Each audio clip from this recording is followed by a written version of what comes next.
25 6 મહિના થઈ ગયા. 6 મહિના થયા આ પ્રવચનને. પ્રવચન નંબર 25. મંગળગાનથી શરૂઆત કરશું. વિશ્વના સર્વ જીવોનું મંગળ થાય, કલ્યાણ થાય. કોરોના મહામારીમાંથી આખું વિશ્વ જેમ બને તેમ જલ્દીથી બહાર આવે એવી મંગળ ભાવનાથી, મંગળ કામનાથી આપણે આજનું પ્રવચન શરૂઆત કરીએ છીએ. મંગલમ ભગવાન વીરો, મંગલમ ગૌતમ પ્રભુ, મંગલમ સ્તો નિભદ્રાધ્યાયા, જૈન ધર્મોસ્તુ મંગલમ, શિવમસ્તુ સર્વ જગત પરહિત નિરતા ભવન્તુ ભૂતગણા, દોષા પ્રયાન્તુ નાશમ, સર્વત્ર સુખી ભવતુ લોક. આપણા સૌને માટે ખૂબ દુઃખદ સમાચાર છે કે આપણા જૈન સમાજના એક પ્રખર વિદ્વાન કે જેમનું સ્થાન આખી પ્રવર સમિતિમાં હતું. સાધુ ભગવંતો ના કોઈ બી પ્રશ્ન હોય, સમાજના કોઈ બી પ્રશ્ન હોય, તે એ વિદ્વાન ધીરુભાઈ મહેતા પાસે એનું સમાધાન મેળવાતું હતું. ધીરુભાઈ પંડિતનો આપણે બી અંગત પરિચય હતો. આપણે જે ગંધર્વાદ વાંચીએ છીએ એ ધીરુભાઈ પંડિતના ગંધર્વાદ પર આધારિત છે. આપણે ખરેખર એમના ખૂબ ઋણી છે. ધીરુભાઈ પંડિત જ્યારે ડલાસમાં આવ્યા હતા ત્યારે ચૈતન્ય ત્યાં ઉતર્યા હતા. પર્સનલી મારે એમની સાથે રહેવાનું બી થયું હતું.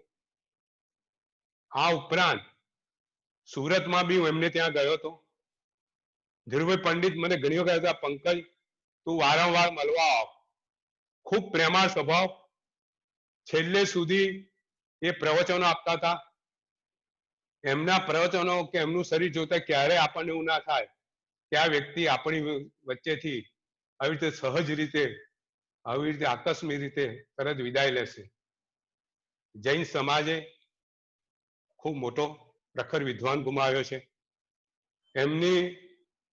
એમનું માઇન્ડ, મન કે મગજ કહીએ એટલું બધું ફળદ્રુપ હતું, એટલું બધું ફળદ્રુપ હતું કે કોઈ બી પુસ્તક લખતા હતા તો કશો આધાર નતા લેતા. અમને ખબર છે ડલાસમાં અમારી ઘેર ઉતર્યા હતા તો એક રૂમમાં બેસી અને એમનું કામ ફક્ત ખાલી લખવાનું. એ લખે અને જોડે કોઈ પુસ્તકનો આધાર ના હોય એમની વિદ્વતા હતી.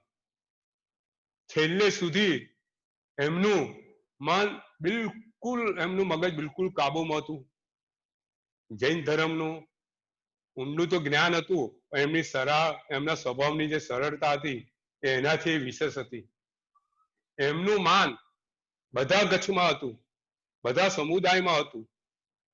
દિગંબર, સ્થાનકવાસી, તેરાપંથી કે શ્વેતાંબર, દરેક એમની વાત ખૂબ માનથી અને ખૂબ રિસ્પેક્ટ ભરી નજરથી જોતા હતા.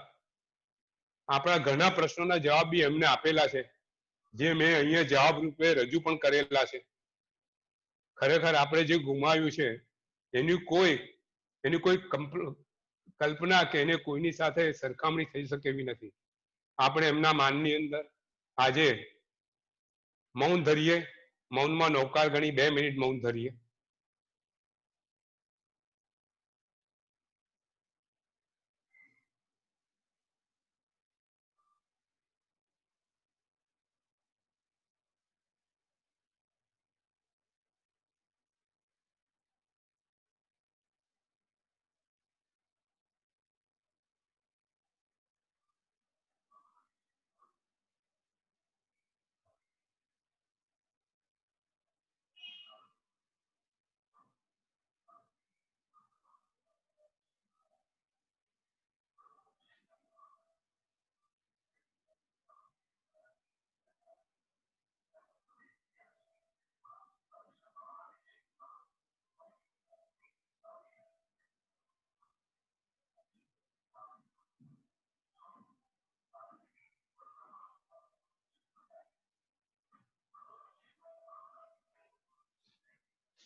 એક પ્રસંગથી આપણે ચાલુ કરીએ છીએ.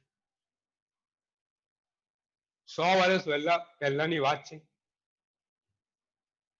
બ્રિટનની ખૂબ મોટી શિપિંગ કંપની, વાત બહુ જાણીતી છે, બધાને નામ ખબર છે, બધું ખબર છે, પણ એમાં આપણે જે વાત કેવી છે અલગ છે, એ તરફ આપણું ધ્યાન દોરવા માંગુ છું.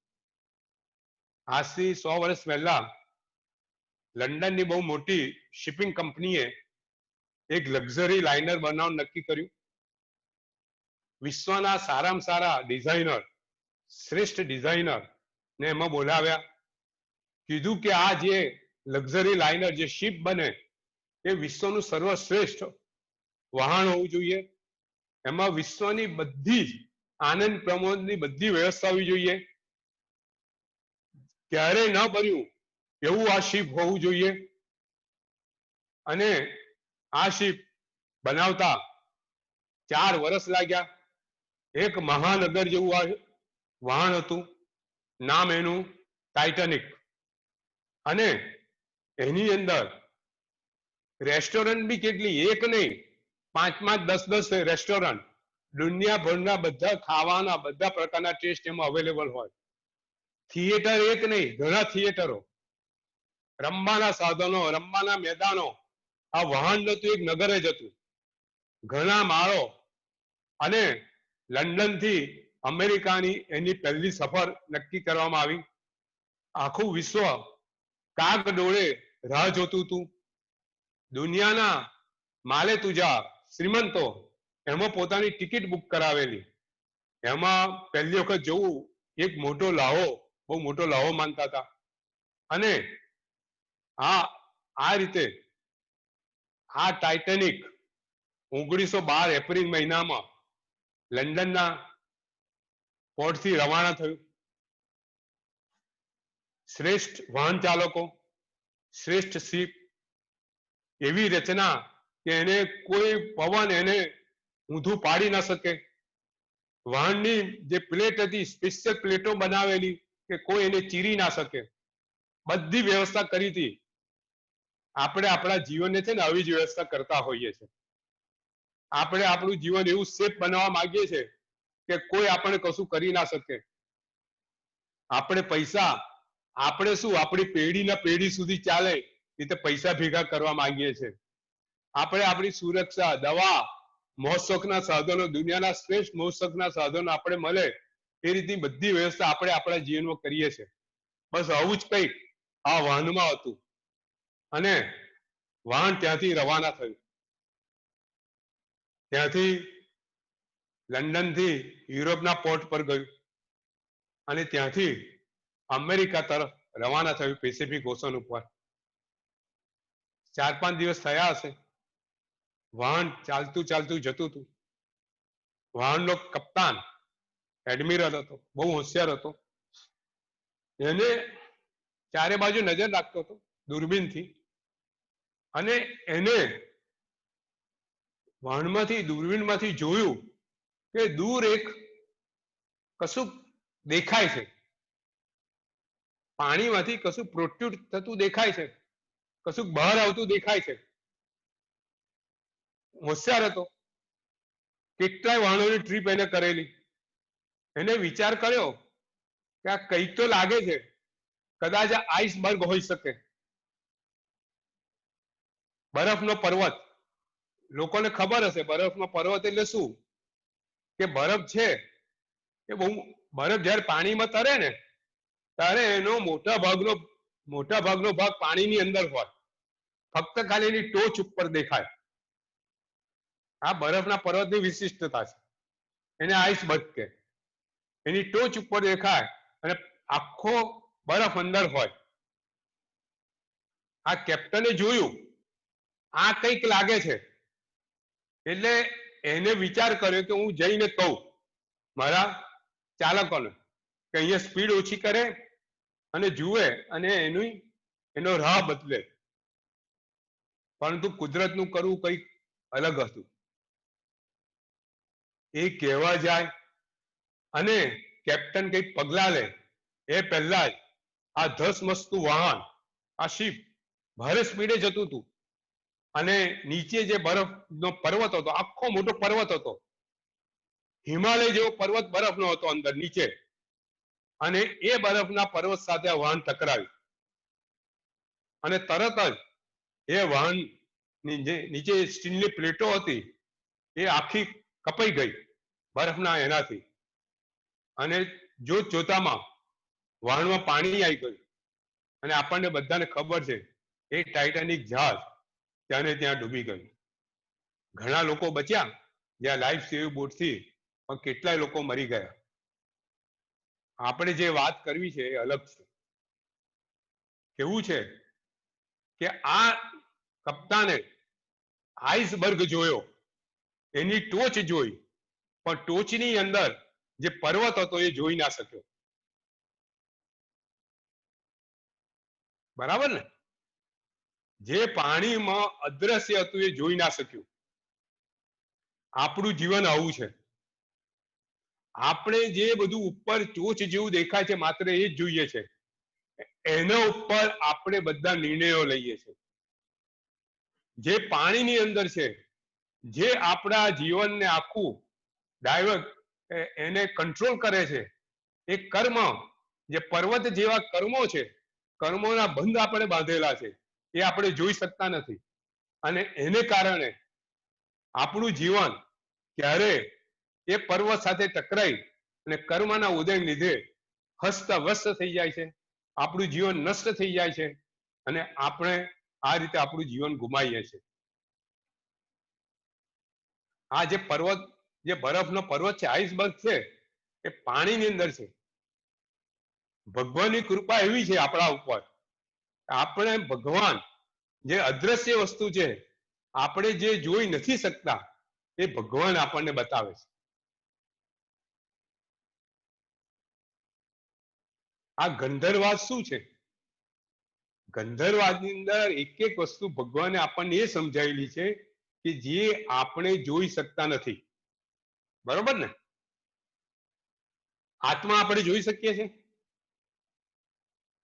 આત્મા આપણે જોઈ શકતા નથી. કર્મ આપણે જોઈ શકીએ છીએ? જોઈ શકતા નથી. કર્મનો બંધ આત્મા સાથે જે થાય છે આપણે જોઈ શકીએ છીએ? જોઈ શકતા નથી. પાપ અને પુણ્ય આપણે જોઈ શકતા નથી. બંધ અને મોક્ષ આપણે જોઈ શકતા નથી. પણ ભગવાને આ જે આઈસબર્ગની માફક જે અદ્રશ્ય વસ્તુ છે એ આપણને ભગવાને આપણને બતાવી છે, આપણને સમજાવી છે. અને આ વસ્તુ જો આપણે સમજીએ અને સ્વીકારીએ તો આપણા જીવનનું કલ્યાણ થાય. ટાઇટેનિકનો દાખલો એવું કહે છે કે તમે આ જે અદ્રશ્ય વસ્તુ છે એને તમે તમારી ત્રીજી આંખ વડે જુઓ.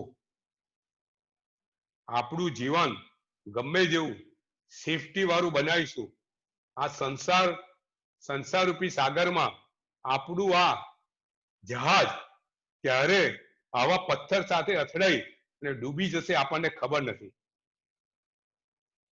આજે સંસારમાં છે ને સારી વાતો સાંભળવા વાળા બહુ ઓછા હોય. બરાબર છે? તમે જોજો, તમે કોઈની નિંદા કરશો ને તો બધા 50 જણ હાજર થઈ જશે. પણ તમે એનું કોઈનું સારું બોલવા જશો તો કોઈ સાંભળવા તૈયાર નહીં હોય. એટલે સારું સાંભળવા વાળા લોકો આ સંસારમાં ઘણા ઓછા છે. આ 83 સમજો આખી રતન મહારાજ સાહેબે આ 83 સમજાવેલી એક પ્રવચનમાં કે ભાઈ સારું સાંભળવા વાળા સંસારમાં ઘણા ઓછા છે. સારું સાંભળ્યું ખરું, પણ એમાં સમજ્યા કેટલું? તો સાંભળ્યા પછી સમજવા વાળા એનાથી ઓછા છે. બરાબર ને? આ ગણિત પાક્કું ને? ભાઈ સારું સાંભળવા તો ઓછા જ છે, પણ સારું સાંભળવામાંથી સમજવા વાળા બી એનાથી ઓછા છે. આપણે સાંભળીશું શું ને સમજીશું શું? આખી દુનિયા છે ને મિસકોમ્યુનિકેશન પર ચાલે છે. આપણે સાંભળીશું ને સમજીએ શું?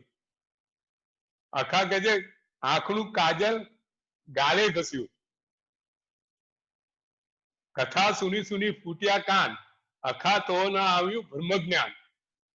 અખાનું વાક્ય છે કે તમે કથાઓ સાંભળીને તમારા કાન ફૂટી ગયા પણ બ્રહ્મ જ્ઞાન નહીં આવ્યું. તો સાંભળ્યા પછી સમજવાળા ઓછા છે અને સમજ્યા પછી એનો સ્વીકાર કરવા વાળા ઓછા છે. આજે ગંધર્વાદ આપણે સાંભળીએ એને સમજવો છે, સમજવો છે પછી એનો અંતરમાં ઉતારીને એનો સ્વીકાર કરવો છે. સ્વીકાર કરી અને એને જીવનમાં આપણે લાવવો છે. આપણે ગંધર્વાદ એમને નથી સાંભળવો. આ ગંધર્વાદ સાંભળ્યા પછી એને સમજી સ્વીકારી અને એને આપણે જીવનમાં કાર્ય સ્વરૂપે સક્રિય બનાવવાનો છે. આજે એ ગંધર્વાદ આપણે સુધર્મા પંડિત સુધીનો ગંધર્વાદ આપણે સાંભળ્યો. સુધર્મા પંડિત જે આપણા મુખ્ય પટ્ટેધર, આપણી પાઠ પરંપરામાં સુધર્મા સ્વામી પહેલા પટ્ટેધર થયા. સુધર્મા સ્વામીનું ગઈ વખતે ગંધર્વાદ ભગવાન સાથેનો વાર્તાલાપ આપણે સાંભળ્યો. એમના મનમાં આપણે સહેજ પુનરાવર્તન કરીએ. સુધર્મા સ્વામીના મનમાં સંશય હતો કે ભાઈ જેમ ઘઉંમાંથી ઘઉં ઉત્પન્ન થાય, ચોખામાંથી ચોખા ઉત્પન્ન થાય, એવી જ રીતે માણસમાંથી માણસ થાય, સ્ત્રીમાંથી સ્ત્રી થાય, પુરુષમાંથી પુરુષ થાય, ઘોડામાંથી ઘોડો થાય. મોટે ભાગે આજનું વિજ્ઞાન એ રીતે જ કહેતું હોય છે ભાઈ ઘોડામાંથી ઘોડો થાય. તો ભગવાને સમજાયું કે આ કાર્યકારણનો ભાવ જે છે તે એકાંતિક નથી. ધુમાડામાંથી જે અગ્નિ પેદા થાય છે, અગ્નિમાંથી ધુમાડો પેદા થાય છે, અગ્નિ તો લાલ રંગનો છે, એનું સ્વરૂપ અલગ છે, ધુમાડાનું સ્વરૂપ અલગ છે. વાદળમાંથી પાણી ઉત્પન્ન થાય છે. વાદળ કાળું છે, પાણી નિર્મળ છે. વાદળ વાયુ સ્વરૂપ છે, પાણી પ્રવાહી સ્વરૂપ છે. એ તો છે જ. એ ઉપરાંત ભગવાને કીધું કે આ જીવ જ્યારે બીજા ભાવમાં જાય છે ત્યારે શરીર તો છોડી દે છે, એ શરીર જોડે લઈને જતો નથી. શરીરનો કોઈ અંશ એની સાથે આવતો નથી. તો એ એવા શરીરમાંથી બીજું શરીર બની શકે નહીં. તો આ શરીર કેવી રીતે બને છે? ભગવાને કીધું કે ભવાંતરમાં આ શરીર આ જીવ બીજું શરીર કયા આધારે બનાવે છે? તો એને કીધું કે આ શરીર જે કર્મ બાંધે છે એમાં શરીર બનાવવા માટેના જે કર્મની પ્રકૃતિઓ છે તે કઈ કઈ છે? તો સૌથી પહેલા એને ગતિ નામ કર્મ એને કીધું છે. ગતિ નામ કર્મથી આપણો ભવાંતરમાં કઈ ગતિમાં, એટલે કે દેવ ગતિ, નારક ગતિ, મનુષ્ય ગતિ કે તિર્યંજ ગતિ, એ નક્કી થાય. બરોબર છે. પછી ગતિમાં જઈ અને જાતિ નક્કી થાય કે એકેન્દ્રિય બનશે, બેન્દ્રિય બનશે, ત્રિન્દ્રિય બનશે, ચૌન્દ્રિય કે પંચેન્દ્રિય બનશે. એ જાતિ નામ કર્મથી નક્કી થાય. પછી એનો વેદ નક્કી થાય, સ્ત્રી વેદ, પુરુષ વેદ કે નપુંસક વેદ. તો વેદ મોહનીય કર્મથી આ તૈયાર થાય કે સ્ત્રી બનશે, પુરુષ બનશે. અને આયુષ્ય કર્મથી એનું આ શરીરનું કેટલું આયુષ્ય છે એ નક્કી થાય. એટલે ભગવાને એને સમજાયું કે આ જીવ બીજા ભાવમાં જાય તો આ 5 કર્મોને આધારે એનું શરીર ને નક્કી થાય કે નહીં, કે એ શરીર જે હતું એ નક્કી થાય. જો એમ જ નક્કી થવાનું હોય, સ્ત્રીમાંથી જો સ્ત્રી જ બને તો આ જીવની પ્રગતિ કેવી રીતે થાય? તો સારા કાર્યો કરે છે એનું ફળ કેવી રીતે મળે? તદ ઉપરાંત જો એને સ્ત્રીમાંથી સ્ત્રી જન્મવું હોય તો સ્ત્રી નામનું નામકર્મ તો એને બાંધવું જ પડે. એ વગર સ્ત્રીમાંથી સ્ત્રી કેવી રીતે બને? આત્મા સ્ત્રીનું શરીર બનાવે કેવી રીતે? સુધર્મા સ્વામી આ વાત સમજ્યા પછી છેલ્લે કહે છે કે ભાઈ વેદમાં કેમ એવું લખ્યું છે કે પશુમાંથી પશુ બને અને મનુષ્યમાંથી મનુષ્ય બને? ત્યારે ભગવાન કહે છે કે વેદમાં આ વાક્ય લખ્યું છે એની પાછળનું રહસ્ય એવું છે કે આ માણસ આ ભવમાં જો પશુ જેવું વર્તન કરે તે પશુમાંથી ફરી પશુ બને, આ મનુષ્ય જેવું વર્તન કરે તો ફરી તેને મનુષ્યનો ભવ મળે. આવું એને વર્તન કરવા માટે આ વાત લખી છે કે નહીં કે સ્ત્રીમાંથી સ્ત્રી બને. અને આમ સુધર્મા સ્વામી પોતાના 500 શિષ્યો સાથે ભગવાન પાસે સંયમ લે છે. બરોબર, ગઈ વખતની આ વાત આપણે કરેલી. હવે આ વખતે છઠ્ઠા ગણધર, નામ શું છે એમનું? મંડિત. મંડિત બહુ બુદ્ધિશાળી, પ્રખર વિદ્વાન, આર્ય સૌમિલ બ્રાહ્મણના યજ્ઞમાં એ બી બિરાજમાન છે. એમને સાંભળ્યું કે પાંચે પાંચ મારા વડીલ બંધુઓ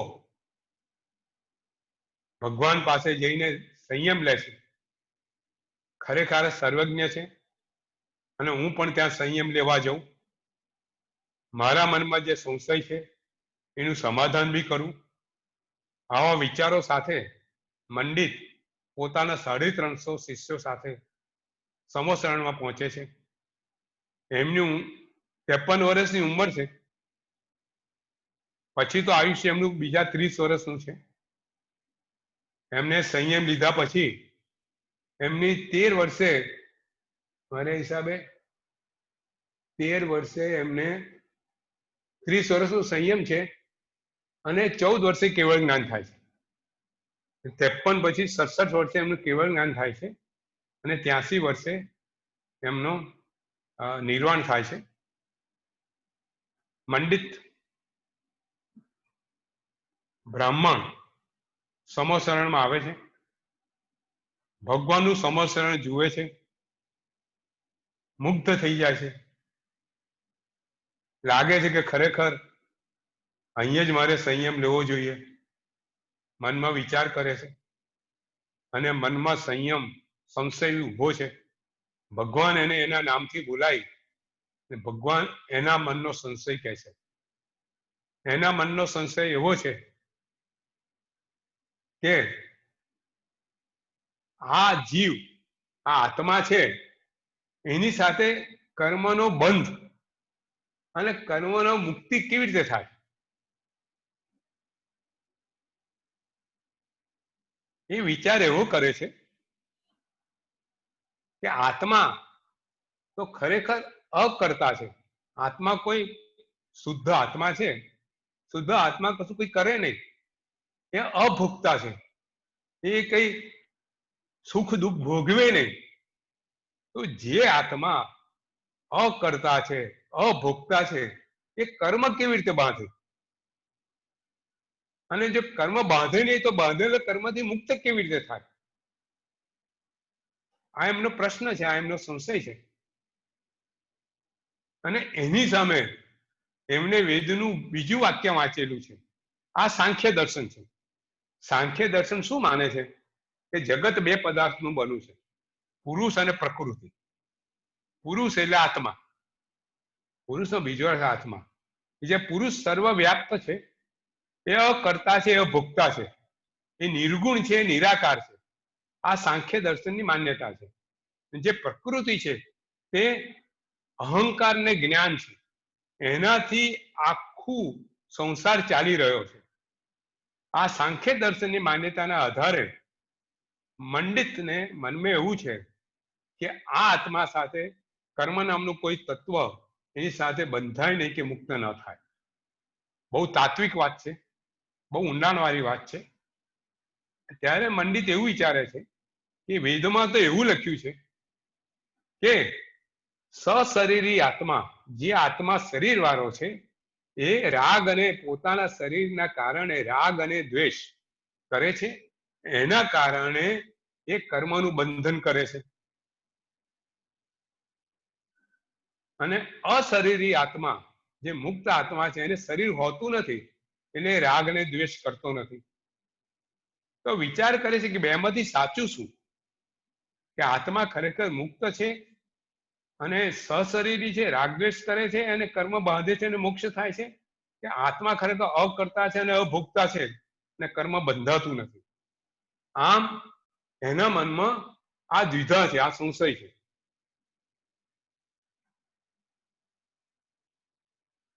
હવે એ આગળ વિચાર કરે છે કે જો ખરેખર કર્મ બંધાતું હોય તો પહેલા આત્મા છે કે પહેલા કર્મ?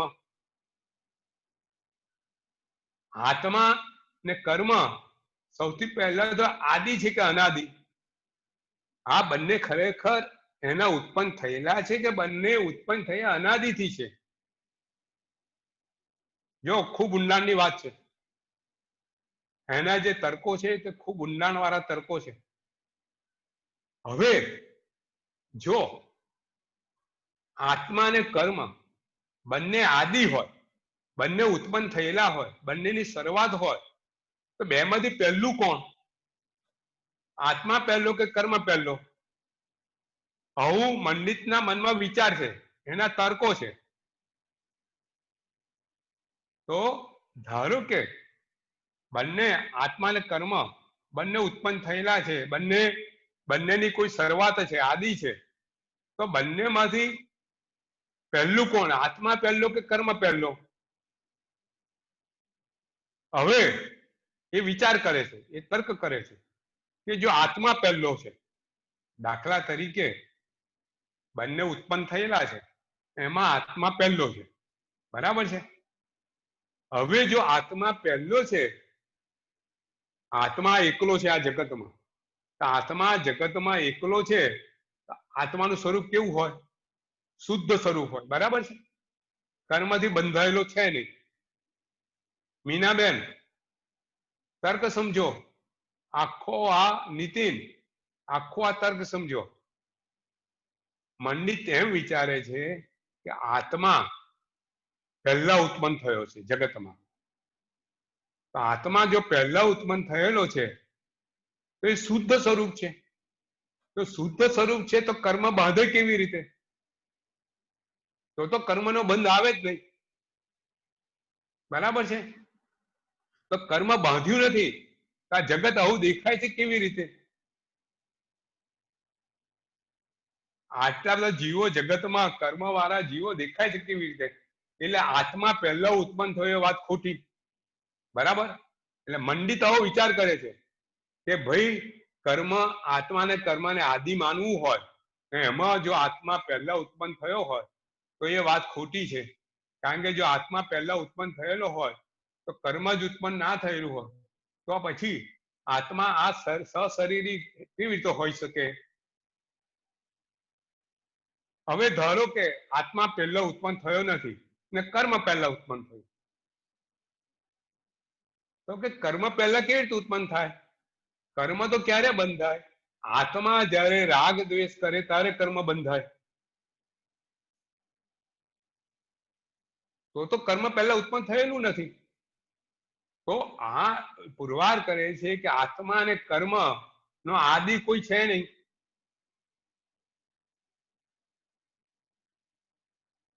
હવે જો અનાદિ છે, આત્મા અને કર્મ બંને અનાદિ છે, તો જે અનાદિ હોય અનંત કાળ સુધી રહે.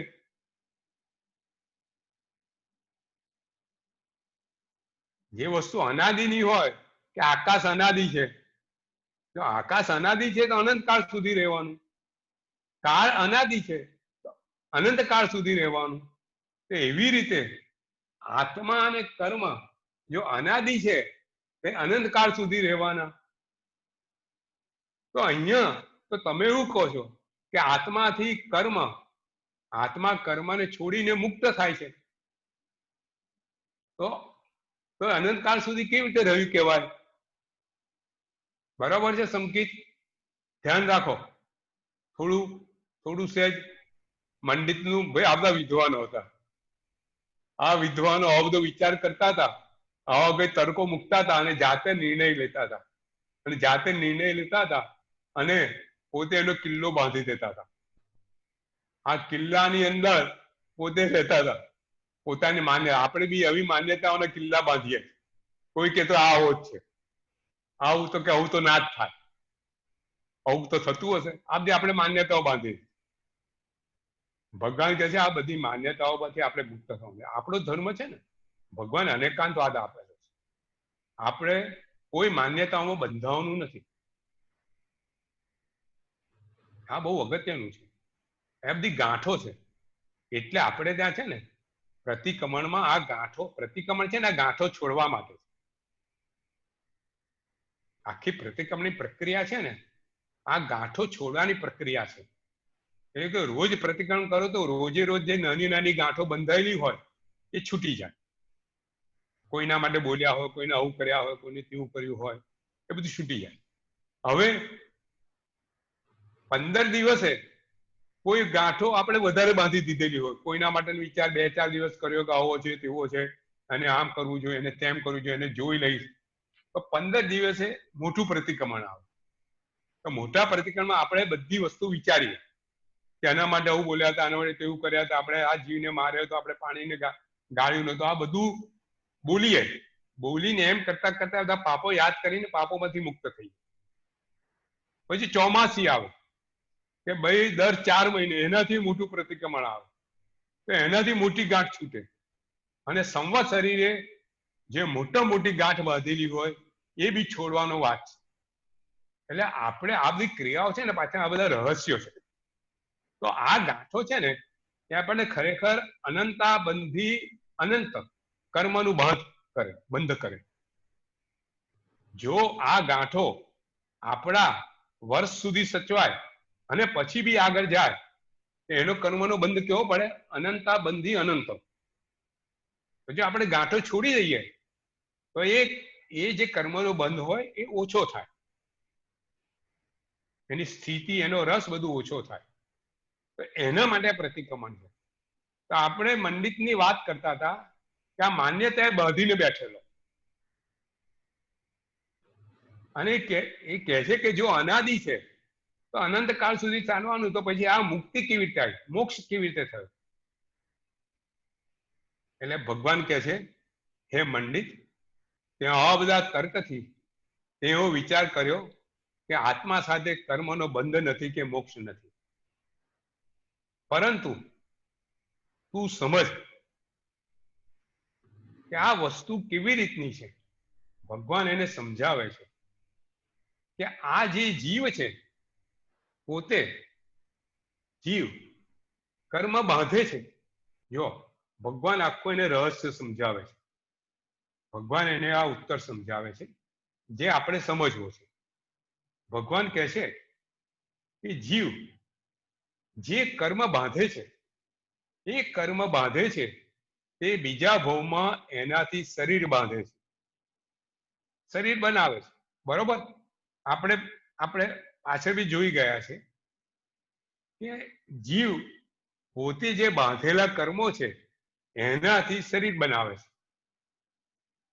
હવે આ શરીર બન્યા પછી પોતે પોતાના રાગ દ્વેષને કારણે નવા કર્મો બાંધે છે.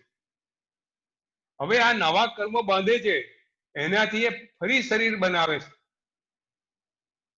અને આ ફરી શરીર બનાવે છે એનાથી એ નવા કર્મ બાંધે છે, અને નવા કર્મોથી ફરી શરીર બનાવે છે. એટલે આમ આખી પરંપરા કેવી? કર્મ બાંધવાની, શરીર બનાવવાની, કર્મ બાંધવાની, શરીર બનાવવાની. આ પરંપરા અનાદિકાળથી ચાલી આવે છે. એટલે સૌથી પહેલા શું કે છે કે આત્મા સાથે કર્મનો જે બંધ છે એ આદિ નથી. કેવો છે? અનાદિકાળનો છે. બરોબર છે? અનાદિકાળનો આ સંબંધ છે. તો પછી મંડિત પૂછે છે કે અનાદિકાળનો સંબંધ જે છે એ અનંતકાળ સુધી રહે. તો ભગવાન કહે છે કે એવું નથી, તું સમજ. આ જે અનાદિકાળની પરંપરા બીજ અને અંકુર જેવી છે. બીજમાંથી અંકુર પેદા થાય, અંકુરમાંથી છોડ થાય, એમાંથી બીજ થાય, એવો અનાદિકાળથી પરંપરા ચાલે છે. બરોબર છે? પરંતુ આ બીજને આપણે વાવીએ નહીં, તો પરંપરા તૂટે કે ના તૂટે?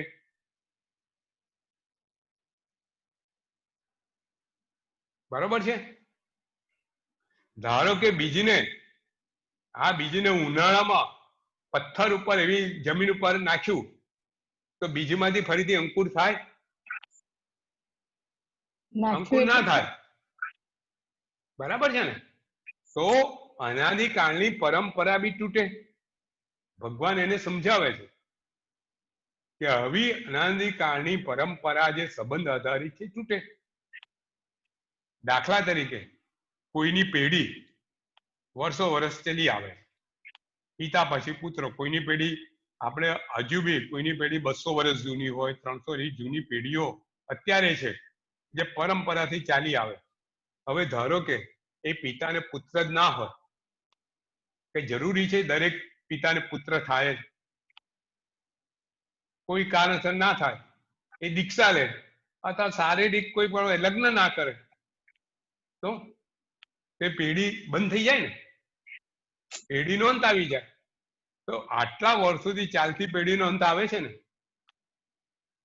આપણે માને ભાઈ ક્રિકેટરનો છોકરો ક્રિકેટર જ થાય, ડોક્ટરનો છોકરો ડોક્ટર. હવે તમે જુઓ આખી પરંપરા છે અત્યારે કે ડોક્ટરના છોકરા શું હોય, તમે જોવું ડોક્ટર જ હશે, એને ડોક્ટર જ બનાવશે.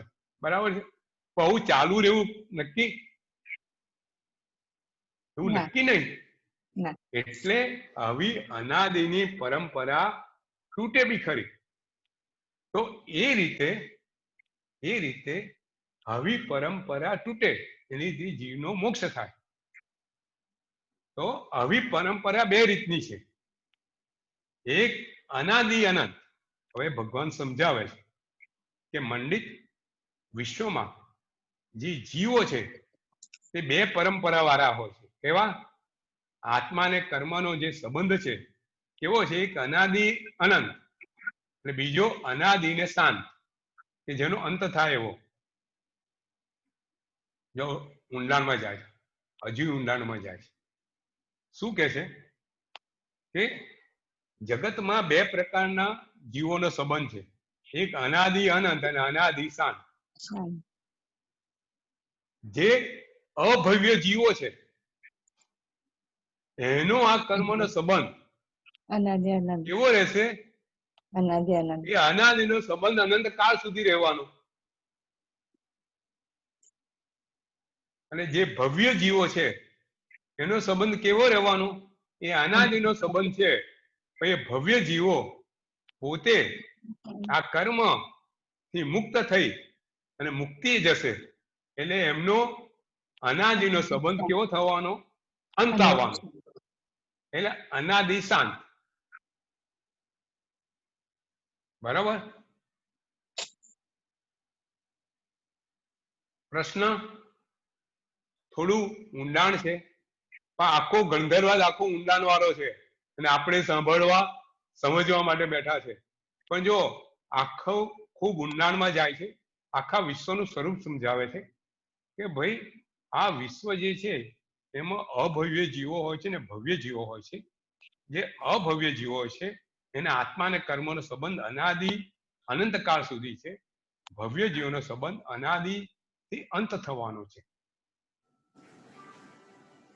હવે મંડિત પૂછે છે કે આ અભવ્ય જીવો અને ભવ્ય જીવો શું કર્મને આધારિત હોય છે? જો બહુ સુંદર પ્રશ્ન છે.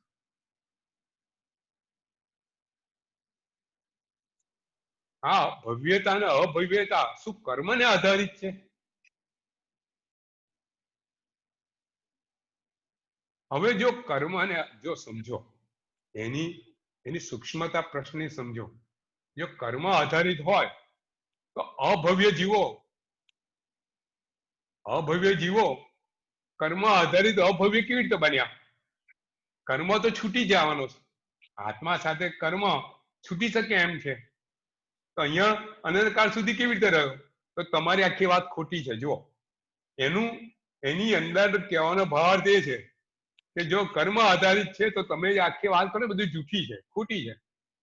એટલે ભગવાન કહે છે આ ભવ્યતા અને અભવ્યતા એ જીવનો સ્વભાવ છે.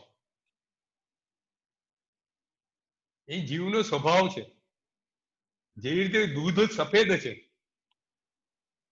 દૂધનો સ્વભાવ સફેદ છે, બરાબર છે, બરાબર. એક બીજો સુંદર દાખલો આપો. જે કાર્બન છે ને, કાર્બન માંથી બે વસ્તુ બને, એક કોલસો ને એક ડાયમંડ, બરોબર. હા, સમકીત જે બધા એન્જિનિયરો છે બધાને ખબર છે, જે કાર્બન છે એમાંથી એક સ્વરૂપ કાર્બન શું હોય, કોલસાનું હોય, કાળું હોય, અને એક સ્વરૂપ કેવું હોય, ડાયમંડ નું હોય. કેવું હોય? એકદમ ચળકતું, બરાબર છે. તો એક જીવ હોવા છતાં એક અભવ્ય હોય કોલસા જેવો, અને એક ડાયમંડ જેવો હોય એ ભવ્ય હોય.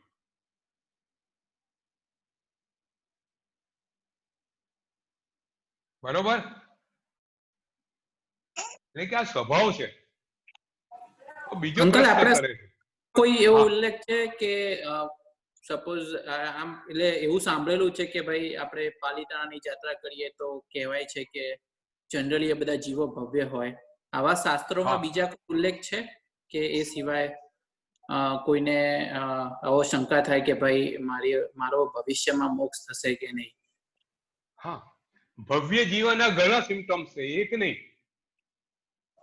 તમે પાલિતાણા જાઓ, તમે પાલિતાણા જાઓ એટલે ખાલી દર્શન કરો ને તો બી તમે ભવ્ય. પણ એક શું છે, જો તમને સમજાવો, તમે આ પાલિતાણા છે, આ ભગવંત છે, આ એ રીતનું મનમાં હોવું જોઈએ. ખાલી આ પર્વત છે ને પથ્થર છે એવી માન્યતા ના ચાલે.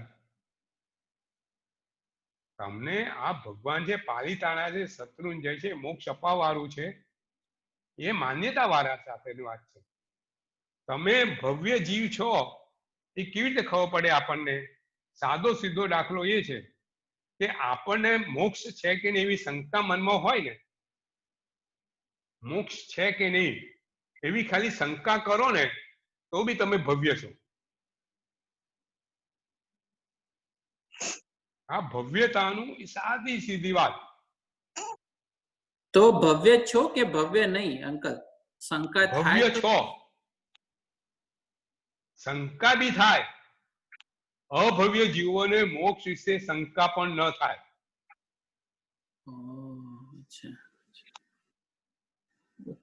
એના મનમાં વિચાર બી ના આવે એ કે આ મોક્ષ બધું બકવાસ છે, મોક્ષ જેવું કશું છે જ નહીં. ટોટલી નેગેટિવ હોય, 100%. ચારિત્ર બી લે. પણ આપણને એક વિચાર ના આવે કે અભવી જીવ 14મી ગ્રેવેક સુધી જઈ શકે, તો એને જરા પણ ત્યારે આમ એટલે મોક્ષનો વિચાર ના આવે ત્યાં સુધી? ના, 14 પૂર્વનું એને મોક્ષમાં જવાનો વિચાર જ ના આવે. એવું માને કે આ મોક્ષ જવા જેવું નથી, આ સંસાર જ માં રહેવા જેવું છે. પણ એ 14 પૂર્વનું જ્ઞાન, આટલું બધું જ્ઞાન ભણે તો પણ ખ્યાલ આવે? તો પણ ના આવે. કારણ કે જ્ઞાન, જો તમે સમજો, આપણે આજે વાત કરી, તમે જ્ઞાન તમે સાંભળ્યું એટલે શ્રુત જ્ઞાન થયું, બરાબર? શ્રુત જ્ઞાન તમે સમજ્યા એટલે બી શ્રુત જ્ઞાન થયું, બરાબર? પણ સ્વીકારો નહીં તો સ્વીકારવાનું સ્ટેજ પાછળ છે. તમે વાંચ્યું, સમજ્યા, પણ સ્વીકાર્યું નહીં. અભવ્ય જીવ સ્વીકારે નહીં આ કરવા જેવું છે.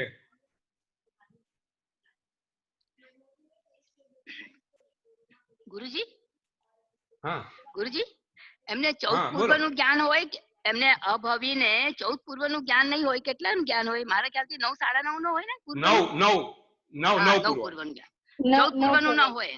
હા, 14 પૂર્વનું ના હોય. 9 પૂર્વનું જ્ઞાન હોય એમને. 9 પૂર્વ સુધી જ્ઞાન અભવી જીવને હોય. આપણે 9 પૂર્વ એટલે અરે બહુ એ પણ બહુ છે, બહુ છે.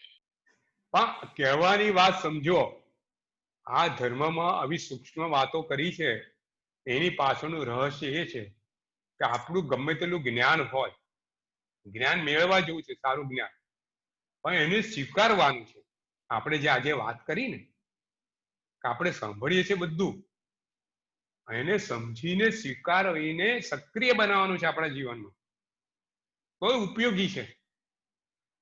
નહીં તો અભવ્ય જીવનની માફક અનંત કાળ સંસારમાં ભમવાનું થાય આપણે.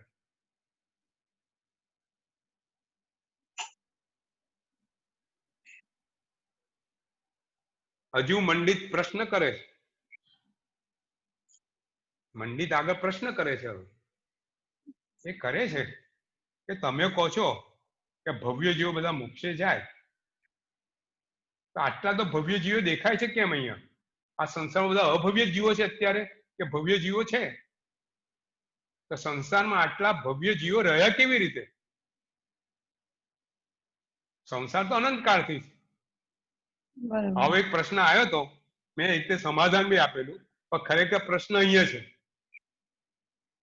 અને ભગવાને સમજાવેલું છે, ઘણા બધાને આપણે ચર્ચા બી કરી છે, છતાં બી ફરીથી એક નાનકડું એનું પુનરાવર્તન કરી લઈએ કે ભાઈ આટલા બધા ભવ્ય જીવો છે કેવી રીતે?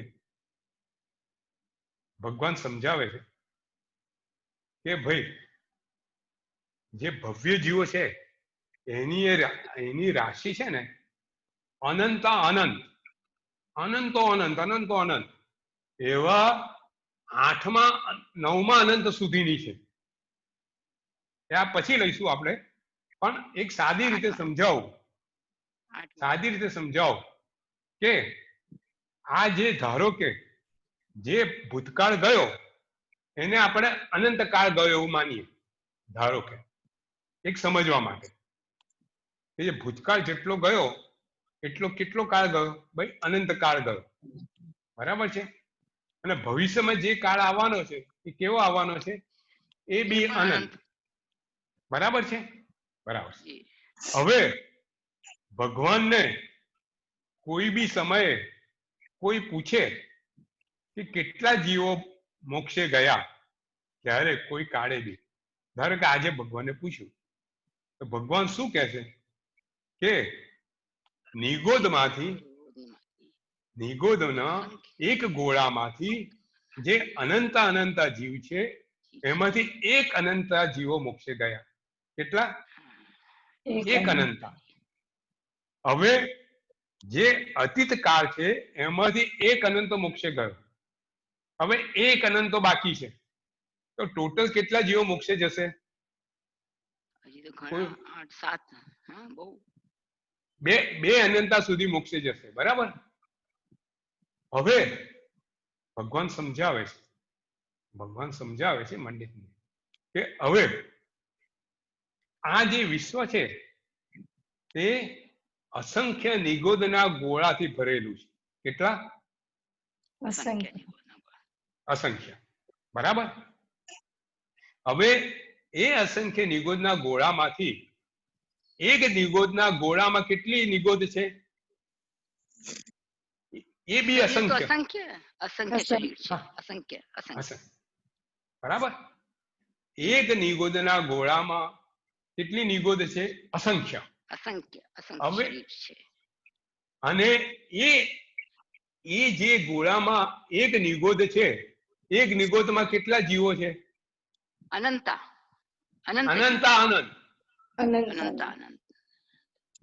બરોબર? તો એ અનંત માંથી ખાલી બે અનંત અત્યાર સુધી ગયેલા છે, એક પ્રિઝમ્પશન. તો હજુ અનંત જીવો બાકી છે, બરોબર? બરાબર.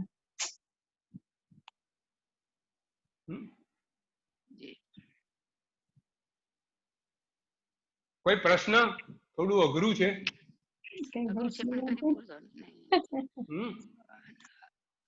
અઘરું છે પણ આપણે સ્વીકાર કરીએ, આપણે ક્યારે પણ અંત આવવાનો જ નથી આનો, તો એટલું બધું છે. શોર્ટ, હવે ગમે તેટલો ટાઈમ જશે પણ ચાલ્યા જ કરવાનું છે. હા, સંસાર આ રીતે અનંતો છે. સંકેત બહુ સારી વાત તે કરી. આ વ્યવસ્થિત સમજ્યા કે સંસાર આ રીતે કાયમ ચાલ્યા જ કરશે, અનાદિ અનંત કાળ સુધી આ રીતનો સંસાર ચાલ્યા જ કરશે, ક્યારેય એનો અંત છે નહીં.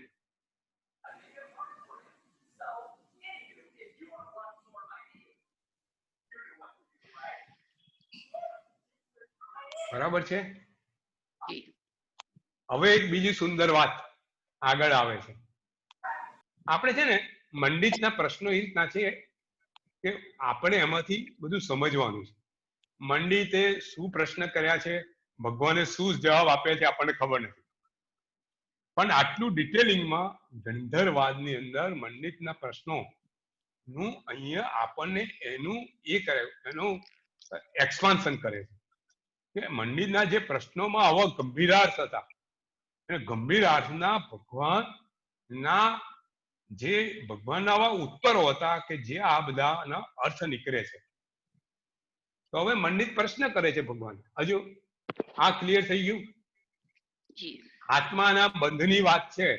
આત્માના બંધની વાત કરે છે કે ભવ્ય જીવો અભવ્ય જીવો હોય છે. આવા બંધ અનાદિ અનંત અનાદિ શાંત બંધ હોય છે. હવે મંડિત પ્રશ્ન કરે છે કે જીવો બંધ કેવી રીતે બાંધે છે?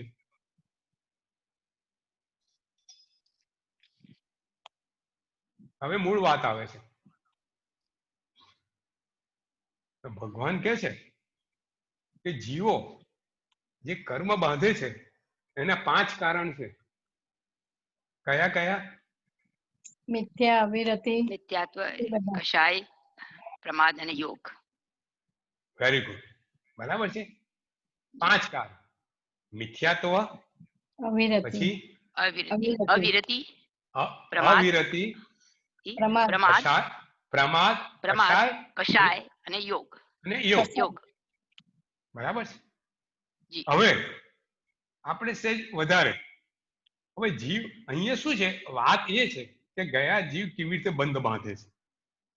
તો વાત સમજાવવા માટે ભગવંતે એને એવી રીતે સમજાયું, તમે સમજો કે આ જીવની જુદી જુદી અવસ્થા છે.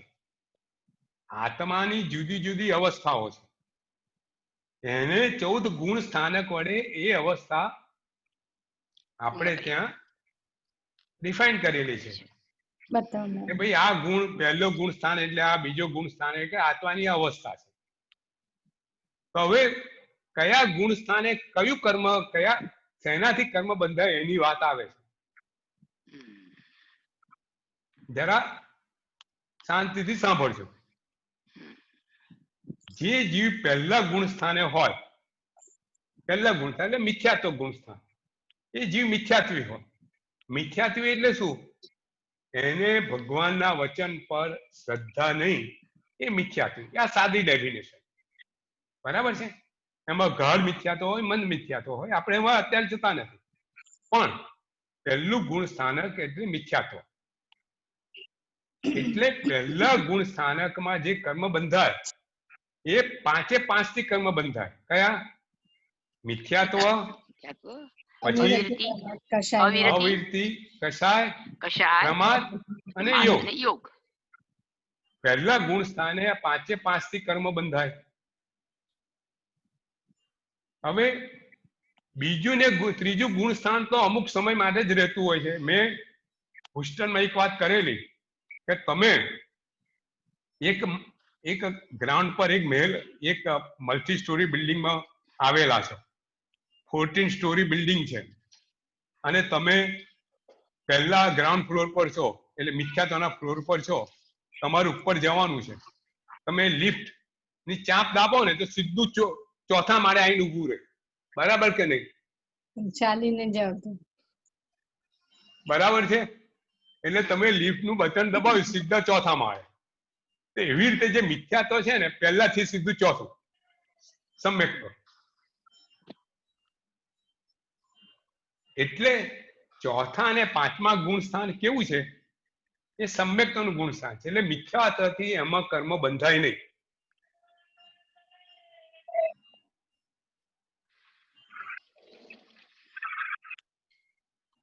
પહેલા ગુણ સ્થાને મિથ્યાત્વથી કર્મ બંધાય, પણ ચોથા સ્થાનથી મિથ્યાત્વથી કર્મ બંધાવા બંધ થઈ જાય, કારણ કે સંકેતનું સ્થાન છે. બરાબર? પણ એમાં હજુ અવિરતિ છે. અવિરતિ છે. એટલે અવિરતિ, કષાય, અવિરતિ પ્રમાદ કશાય અને યોગથી કર્મ બંધાય. હા, થોડું ઊંડાણ છે, પણ મને લાગ્યું કે આ વસ્તુ લેવી જોઈએ. કર્મ બંધ સાથે જીવની પ્રકૃતિ સમાયેલી છે. સારું. ચોથા ગુણ સ્થાનકમાં સપોઝ કોઈ માણસ હોય ને રાત્રિ ભોજન કરે, હા, તો એ શું થયું? એ અવિરતિ કહેવાય, મિથ્યાત્વ ન કહેવાય. જ્યાં સુધી તમે એવું માનો કે રાત્રિ ભોજનથી પાપ છે, તો એ તમારે મિથ્યાત્વનું કર્મનો બંધ ન થાય. બહુ સરસ. આ પ્રેક્ટિકલ વાત. દરેક વસ્તુ છે ને પ્રેક્ટિકલી સમજવી જોઈએ. સંકેત બહુ સરસ. બરોબર. એટલે અંકલ તમે પાપ કરો છો, પણ જ્યાં સુધી એવું રિયલાઇઝ થાય કે આ પાપ છે, હું કરું છું એ વસ્તુ બરોબર છે, પણ આ પાપ છે, તો એ માણસ ચોથા, એટલે એને શંકા નથી કે આ પાપ છે કે નહીં. હા, જો સંકેતીએ જે બાંધેલું જે કર્મ છે ને, એની સ્થિતિ, એનો રસ બહુ જ ઓછો હોય. વંદિતા સૂત્રમાં આવે છે સંકેત બંધો. તો મિથ્યાત્વી જે પાપ બાંધે એ અનંત કાળ સુધીનું હોય. એની સ્થિતિ અનંત કાળની હોય. એનો રસ બી તીવ્ર હોય. એટલે આપણે ત્યાં લખ્યું છે કે તમે ભગવાનની વાતો તમે કોઈ કારણસર જીવનમાં અપનાવી ન શકો, એની વાત પર અશ્રદ્ધા નહીં કરો. તમે એવું નહીં કહો કે આ 2500 વર્ષ પહેલા ભગવાનને શું ખબર.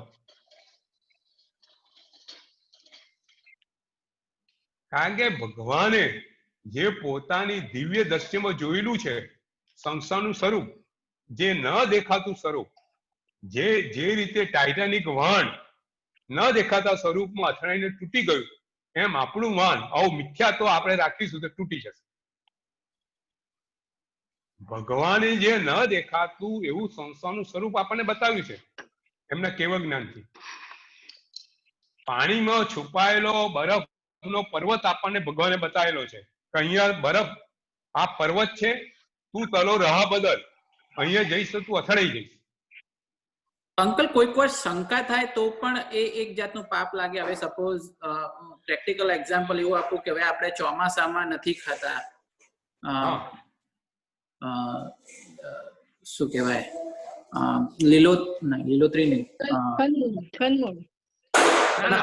લીલા ધાણા, ડ્રાય ફ્રૂટ, કાજુ, એ બધું ચોમાસામાં ખવાય નહીં. હા, એ બધું એ દિવસે ભળેલું. તો ભગવાનની વાતમાં આ તથ્ય નથી. હવે એમાં કોઈક વાર ડાઉટ આ કેવી રીતે? જો શંકા છે ને મિથ્યાત્વ નથી, સમજો. શંકા જો મિથ્યાત્વ હોત તો તમે ભવ્ય જીત ના હોય, અભવ્ય જીત હોય.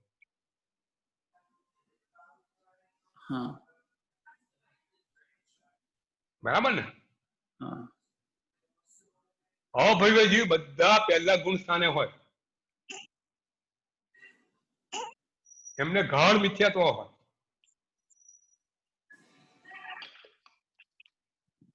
બધા ગાઢ મિથ્યાત્વ વાળા અભવ્ય જીવ ના હોય પાછા.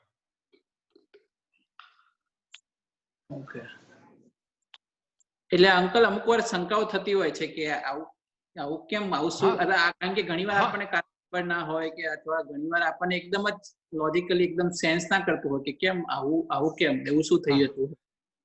એમાં માન્યતા નહીં બાંધવી, આ ખોટું જેવું નહીં માનવાનું. આમાં શંકા ઉભી થાય, આવું કેમ? ક્યારેક આપણે જાણશું, ક્યારેક કોઈને પૂછીને જાણશું, પણ આ ખોટું છે ને હું ખાઈ લઉં એવું કરીને નહીં ખાવાનું. આપણે એવું માનવાનું આમાં મારે જાણવાની જરૂર છે, ભગવાને કીધેલું છે, મારાથી ન ખવાય, હવે મને અત્યારે ખ્યાલ નથી અને મારે ખાવું છે, તો એ મિથ્યાત્વ તમારું ત્યાં મંદ મિથ્યાત્વ કહેવાય.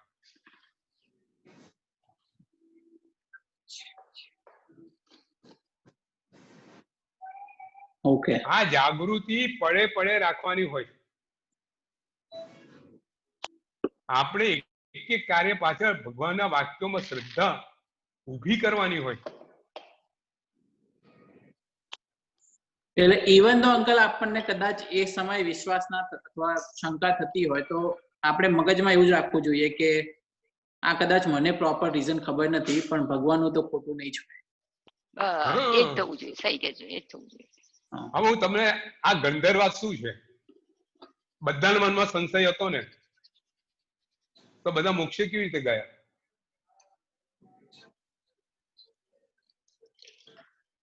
પણ એ બધા સરળ બધાને જીવી હતા, પણ એ બધા સરળ જીવી હતા. અત્યારના તો બધા સરળ જીવી નથી. આપણે બધા અત્યારે સરળ જીવું ને, આપણે અત્યારે સરળ જીવો અત્યારે બી હોય છે મીનાબેન, પણ કહેવાનો મતલબ શું, એ માન્યતા એમને ત્યાં સુધી ઘર કરી, પણ જેવી ભગવાનની વાત સાંભળી, દરેક પોતાની બધા સંત બધી માન્યતાનો ચૂરે ચૂરો કરી દીધો અને ભગવાન પાસે સંયમ લઈ લીધો. એટલે અંકલ આઈ થિંક એમની વાત એ રીતે સાચી છે કે કદાચ મને એવું લાગે છે કે મારી જનરેશનમાં થોડી જડતા વધારે છે. મારા પેરેન્ટ્સની જનરેશનમાં એ લગભગ સ્વીકારી લે, એ બહુ આર્ગ્યુમેન્ટ કે બહુ વિચાર એવું ના કરે. સાચી વાત. એટલે આપણે ત્યાં છે ને બધા જીવોનું વર્ગીકરણ આવેલું છે. આરાવાઇઝ છે ને બધા જીવોનું વર્ગીકરણ છે. આ તે વાત કરી ને મીનાબેને બી વાત કરી, વાતમાં તથ્ય છે, નથી એમ ને? તો ચોથા આરાના જે લોકો હતા ને પાંચમા આરાના લોકો ને છઠ્ઠા આરાના લોકો, બીજા ત્રીજા આરાના લોકો કેવા છે, એક સામાન્ય વર્ગીકરણ છે. એમાં જે ચોથા આરાના લોકો કેવા હતા, એ છે ને સરળ હતા, સરળ પણ કેવા જડ, એ વક્ર નતા. એટલે આપણે ત્યાં દાખલો આવે છે કે ભાઈ ઋષભદેવ ભગવાનના શિષ્યો હતા, જો સરળતા શું છે અને વક્રતા શું છે, અજ્ઞાનતા શું છે, એની વાત છે. તો એ ભગવાને એ લોકો બહાર ગયા તો પાછા આવ્યા તો મોડું થયું, સાંજ પડી ગયેલી. ભગવાને પૂછ્યું કે શું થયું તું? કે રસ્તામાં એક નૃત્યકા નાચતી હતી, એ નાચતી હતી, બધા જોવા ઉભા રહ્યા. કોઈ સાધુ ભગવાન છે, એમને આવું તો જોવાય નહીં, સરળ જીવ હતા, એટલે એમને એવું કીધું કે અમે જોવા ઉભા રહ્યા.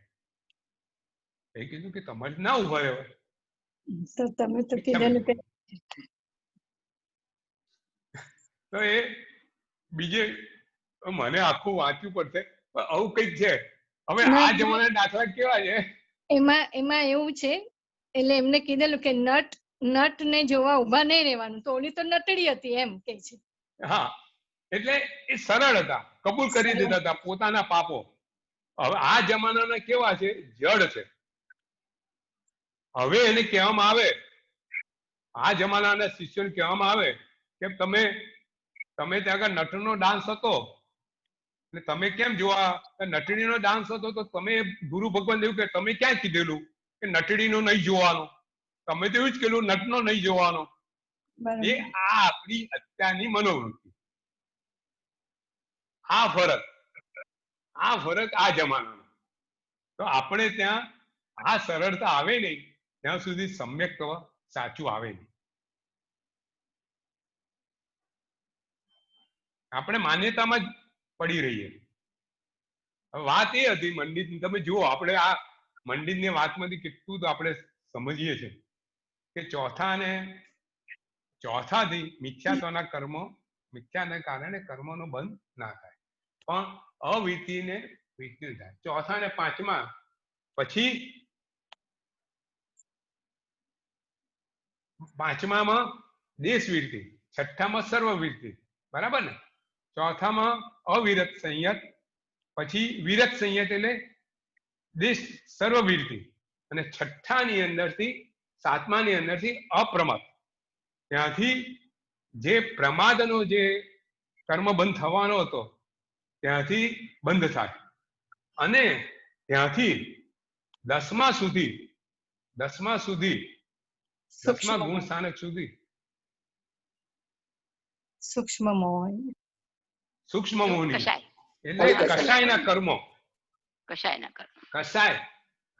કર્મોનો બંધ 10મા સ્થાનક સુધી રહે, અને 10 થી 13 સુધી સૂક્ષ્મ કષાય સૂક્ષ્મ મોહનો નાશ થાય, અને 13 સુધી યોગથી મન વચન કાયાના યોગથી જે કઈ કર્મ બંધાવાના હોય તે બંધાય. બરાબર છે. 13મા સ્થાન સુધી મન વચન કાયાથી યોગના, એટલે પહેલાથી 13 સુધી મન વચન કાયાના યોગથી કર્મનો બંધ થાય. પહેલા સ્થાનથી છેક 13મા સ્થાન સુધી મન વચન કાયાના યોગથી કર્મનો બંધ થાય. એક 14મું સ્થાન એવું છે કે જ્યાં શરીર નથી, ત્યાં મન વચન કાયા, ત્યાં સહયોગી અને આ નિયોગી અવસ્થા, ત્યાં મન વચન કાયાનો યોગ બી નથી, ત્યાં એ રીતના કોઈ કર્મ બંધન થાય નહીં. એટલે ભગવાન આ રીતે મંડિતને સમજાવે છે કે જીવની આ અવસ્થાએ આ પ્રકારે જીવનો કર્મનો બંધ થાય. અંકલ, આપણે એવું છે કે જ્યારે આત્મા દેહ છોડે અને બીજા દેહમાં જાય તો વચ્ચે ઘણીવાર એવું થઈ શકે કે એક્સટેન્ડેડ પીરિયડ ઓફ ટાઈમ માટે એ બીજો દેહ ના લઈને લાઈક વચ્ચેના સ્ટેટમાં રહે, ખાલી આત્માના સ્વરૂપે જ રહે, એવું થઈ શકે કે બીજા સ્વરૂપમાં? તમને સમજાવો, એક જીવ બીજા ભાવમાં જાય તો એના માટે નોર્મલી 4 સમયનો સમય લાગે. કેટલો? 4 સમય. એમાં સૌથી પહેલો જે સમય છે ને જીવ, હવે જો એ જીવ સાથે છે ને, તમે સમજો, જે સંસારી જીવ છે એની સાથે આત્મા સાથે 2 શરીર લાગેલા છે. કયા? તેજસ ને કાર્બન શરીર. એટલે એ જીવો, જે તેજસ શરીર ને કાર્બન શરીર વાળા જીવો છે, એને વિગ્રહ ગતિ કહેવાય. વક્ર ગતિએ મુસાફરી કરે. એટલે પહેલે સમયે એ જીવ સીધો ઉપર જાય, સીધો થોડી સુધી ઉપર જાય, પછી એ ત્રાસી ગતિએ મુસાફરી કરે, જે સ્થળે જવાનું હોય એ સ્થળે. બરાબર છે. ધારો કે જીવ અહીંયા અત્યારે ભારતમાં છે અને જીવને અમેરિકા જન્મ લેવાનો છે મનુષ્ય તરીકે, માનો એક દાખલા સમજવા. તો સૌથી પહેલા જીવ ઉપર જાય, પછી ઉપર જાય, પછી જીવ ત્રાસો જાય, અમેરિકા તરફ જાય. આ ગતિ નામ કર્મ હોય, એનું જે ગતિ નામ કર્મ છે એને ત્યાં લઈ જાય. ત્યાં લઈ જાય પછી જીવને જે સ્થળે જવાનું હોય ત્યાં એ નીચે જાય, અને પછી જેની યોનિમાં દાખલ થવાનું હોય એ તરફ ગતિ કરે. આવી રીતે 4 સમયની અંદર એ જે જીવ છે એ એની યોનિમાં દાખલ થાય. હવે આ 4 સમયમાં જે જીવ છે એનું શરીર ના હોય, એનું પોતાનું શરીર ઔદારિક વર્ગના કે વૈગરિક વર્ગના ના હોય. ફક્ત કયા 2 શરીર હોય? કાર્બન વર્ગના અને તેજસ વર્ગના. બરાબર છે? બરાબર. એટલે આ સમય સુધી જીવ આહાર ના લે, 4 સમય સુધી જીવ આહાર ના લે. એટલે તો આપણે છે ને જ્યારે ભગવાનની નૈવેદ્ય પૂજા કરીએ છીએ ત્યારે આપણે કયો દુહો બોલીએ છીએ? અણહારી પદ મેં દયા વિક્રય ગયાદન દૂર કરી તે દીજીએ અણહારી શિવસન. બરાબર. એનો શું છે? જો આમાં છે ને આખું કર્મ વિજ્ઞાન સમાયેલું છે. આ માત્ર દુહામાં આખું કર્મ વિજ્ઞાન સમાયેલું છે. તો કેવી રીતે કે ભાઈ અનહારી પદ મેં ગયા મેં કર્યા, વિઘરાઈ ગઈ અનંત. આ વક્ર ગતિની અંદર મેં અનંતા સમય અનહારી પદ કર્યું, કારણ કે એમાં આહાર લેવાનો છે ને. તો આવો સમય કેટલો ગયો? અનંતા ભવો આપણે ફર્યા છે. તો અનંતા ભવો ફર્યા તો દરેક ભવની અંદર 4 સમય સુધી આપણે આહાર લીધા ને. બરાબર. દરેક એક ભવમાંથી બીજા ભવમાં 4 સમય સુધી આપણે આહાર નહીં લીધો. તો એવું કેટલો સમય આપણે આહાર નહીં લીધો? અનંતા ગુણ્યા 4. બરાબર. એટલે અનંતા સમય સુધી મેં આહાર નહીં લીધો. બરાબર. પણ હવે શું કે છે? ફરીથી બોલો મીનાબેન. અનંતા મેં કર્યા વિઘરાઈ ગઈ દૂર કરી તે દીજીએ અનહારી શિવસંત. હવે ભગવાનને આપણે પ્રાર્થના કરીએ છીએ. શું પ્રાર્થના કરીએ છીએ?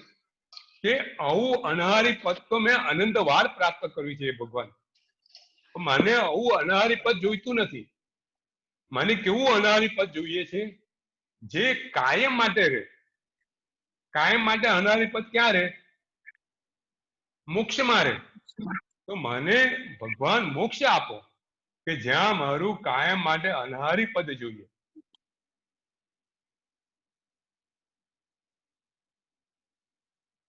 કેવું છે જો એક આ પદની અંદર આખું કર્મ વિજ્ઞાન આવેલું છે કે ભાઈ જીવ એક ભવમાંથી બીજા ભવમાં જાય તો 2 શરીર લઈને જાય. એમાં આહાર ના લે, કર્મ બંધ હોય, કર્મ બંધ પ્રમાણે ત્યાં આગળ ગતિ કરે, ત્યાં યોનિમાં દાખલ થાય, ત્યાં આહાર લે. સૌથી પહેલો જીવ શું કરે? બીજા ભવમાં જાય તો આહાર લે. એ એવા પૂતગલો ગ્રહણ કરે કે જેના એ આહાર રૂપે લે, એનાથી એ શરીરના પૂતગલો બનાવે. બરાબર છે? આહાર લઈને શરીર બનાવે, પછી ઇન્દ્રિય બનાવે. બરાબર છે?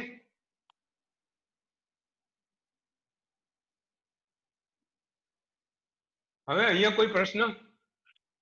8 ને 16 થઈ છે. પછી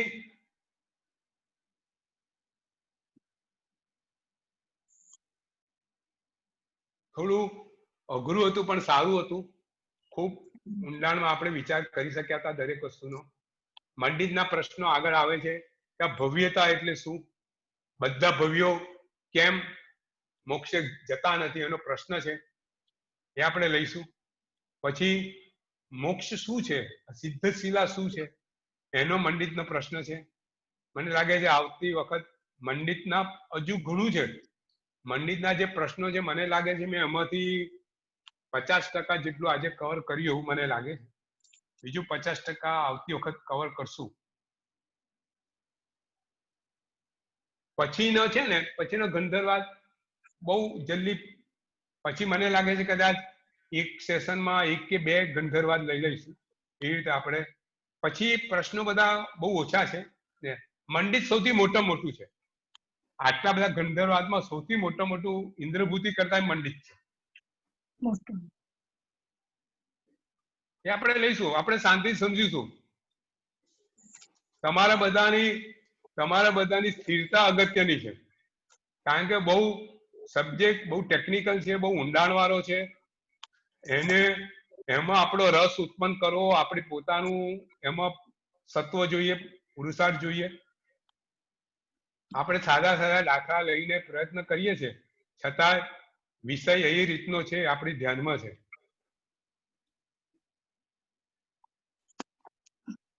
કોઈ પ્રશ્ન હોય તો કરો. બહુ ફાઇન છે. શું છે અહીંયા વંચાતું નથી? મહાવીર જીવન દર્શન. ઓહો, કોણ છે લેખક?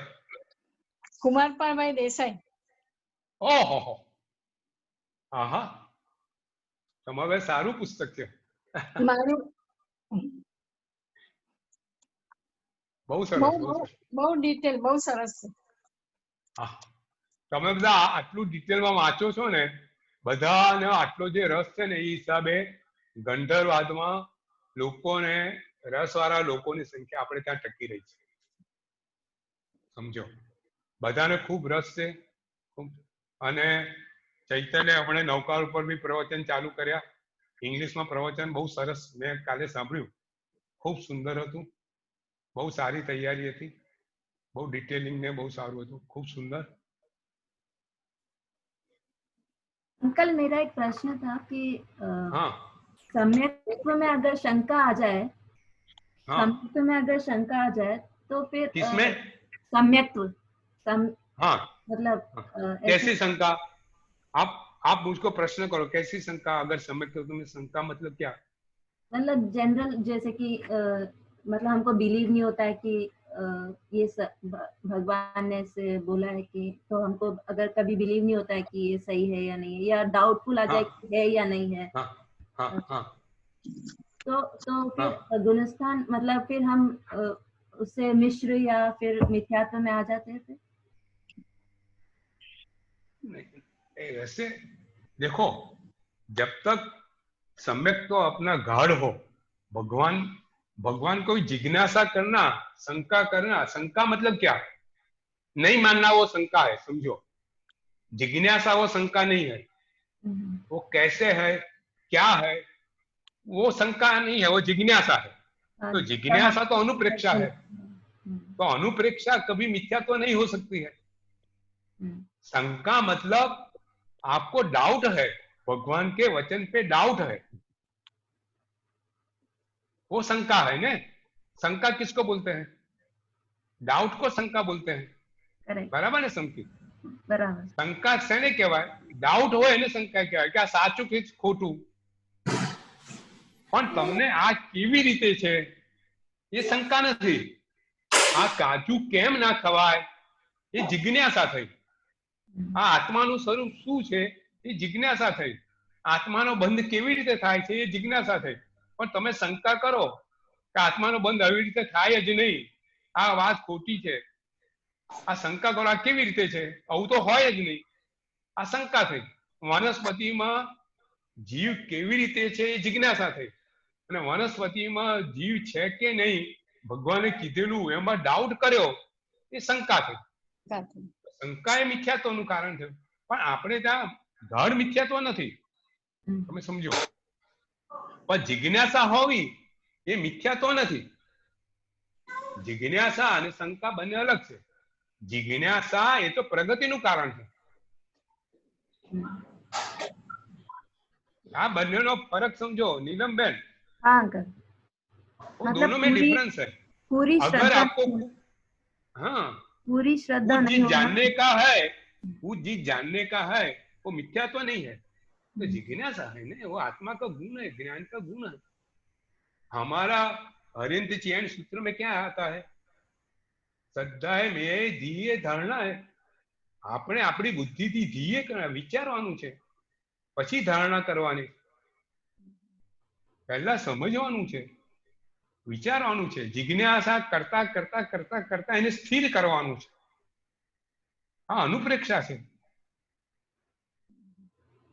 આપણે જે કરીએ છીએ આ બધું અનુપ્રેક્ષા છે. પેલા પ્રશ્ન કરે છે કે ભગવાન આવું કેમ, આવું કેમ, આવું કેમ, આવી જિજ્ઞાસાઓ. ठीक है ठीक है अंकल, एक और क्वेश्चन था। हाँ कि हाँ आत्मा रूपी है, आत्मा हाँ, रूपी है तो वो जिस हाँ, शरीर में जाती है उसका रूप ले लेती है। हाँ तो सिद्ध शिला पे आत्मा कैसे होती है, मतलब वो पूरी फैली हुई होती है या एक छोटी सी जगह में रहती, मतलब अगर उसका रूप नहीं है तो कैसे रहती है सिद्ध शिला पर आत्मा, किस देखो फॉर्म में रहती है? देखो हमारे वहां लिखा शास्त्र में ऐसा है कि जब जीव मोक्ष में जाता है तब उसी समय पे अपना जो जीव है, जो पूरा आत्मा प्रदेश है, वो पूरा संकुचित कर देता है. कहाँ तक? घनीभूत, 2/3 ऑफ द बॉडी. हमारे शरीर में जो अभी है ना, हमारे शरीर में जगह है. देखो अन्न नड़ी है, देयर इज अ स्पेस. होजरी है, उसमें स्पेस है. लंग है, उसमें स्पेस है. जब शरीर छोड़ देता है तो इस स्पेस सब चली जाती है. तो आत्मा अपने आप पूरा प्रदेश पूरे अखंड को कर देता है. तो वो उसको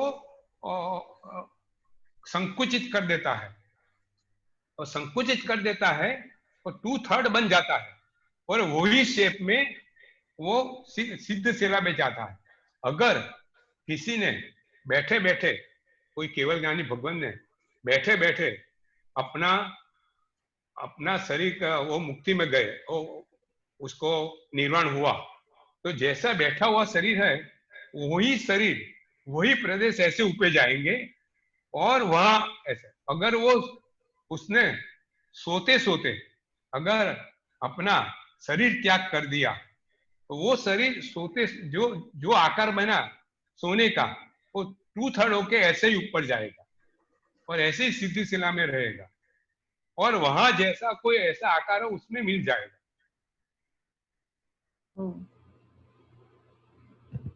ओके, તો અંકલ આપણા તીર્થંકરોના તો બોડીમાં કેટલો બધો વાસ્ટ ડિફરન્સ હતો કે પહેલા ભગવાનની બોડી બહુ જ મોટી હતી અને 24માં ભગવાનની બહુ જ નાની હતી કમ્પેર ટુ હા એટલે 500 ધનુષ. હા એટલે સિદ્ધશિલા તો લાખો યોજન છે ને. ઓકે આવતી વખત આવશે આ પ્રશ્ન છે સિદ્ધશિલા શું છે કેવી રીતે છે એનું વાત આવે છે. સિદ્ધશિલા 45 લાખ યોજન છે પહોળી. અચ્છા એટલે પછી ઇટ્સ લાઈક એક શું અંકલ ત્યાં લાઈક સ્ટેચ્યુ જેવું કાઇન્ડ ઓફ બસ થઈને સ્થિર થઈ જાય. એ સ્થિર એ પ્રદેશ આત્માના પ્રદેશો એ ફોર્મમાં સ્થિર થઈ જાય.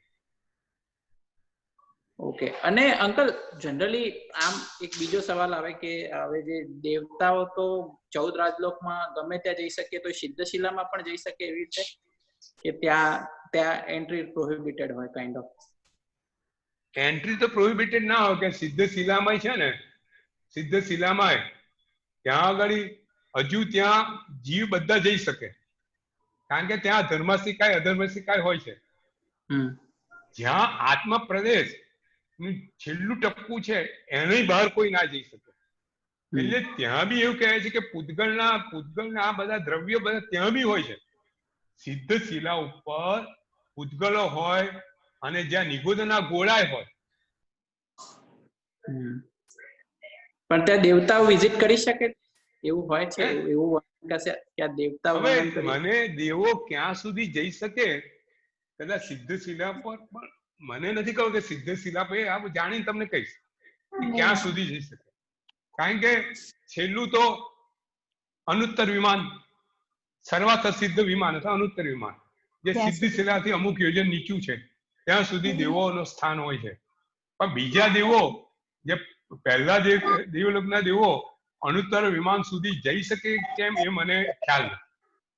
કદાચ ન જઈ શકતા હોય એવું બને પણ હવે આપણે પ્રશ્નનું આપણે સમાધાન લઈ લઈશું.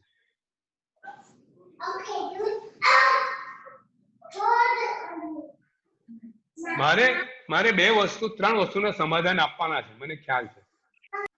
એક તો આજે દેવની વાત આવી છે પછી બીજું ગઈ વખત જે પચખાણની વાત હતી ને એ મારે એનું પાકું કરીને તમને કહેવું છે કે કોઈ કન્ફ્યુઝન રહે નહીં ક્યાંય પચખાણ વિશે. અને ત્રીજું નીલમબેનનો પ્રશ્ન તો સંકિતનો કે કૃષ્ણ અને શ્રેણિક એનું સમ્યક તો કેવું હતું સંકિતી ક્યારે થયા અને એના પર મારે એક આખું આપણે એક વખત આ બધી 2-4 પ્રશ્નોનું એક સેશન લઈશું કે જેમાં થોડો સમય લાગે એવો છે અને મારે બી થોડી એની ક્લેરિટી હું બી લઈ લઈશ એટલે આપણે બધા વ્યવસ્થિત એને આપણે માની શકીએ. બરાબર છે.